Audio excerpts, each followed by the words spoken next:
మనకెన్ని ఆశలు ఆశయాలు ఉంటాయో మన కనురెప్పలకు అన్ని వెంట్రుకలుంటాయంట. మనం దేనికోసమైనా బాగా ఆశపడితే మన కనురెప్ప వెంట్రుక ఒకటి ఊడిపోతుందంట. అలా ఊడిపోతే నువ్వేం చేస్తావు?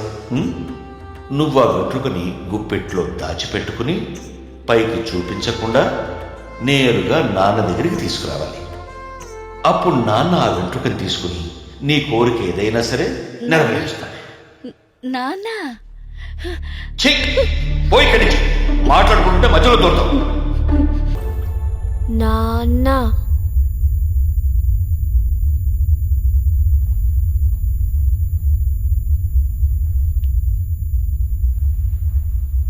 ఇక వాణ్ణి బయటకు వదిలేయండి. మేనమామను చంపి నేరం వాడి మీద మోపండి.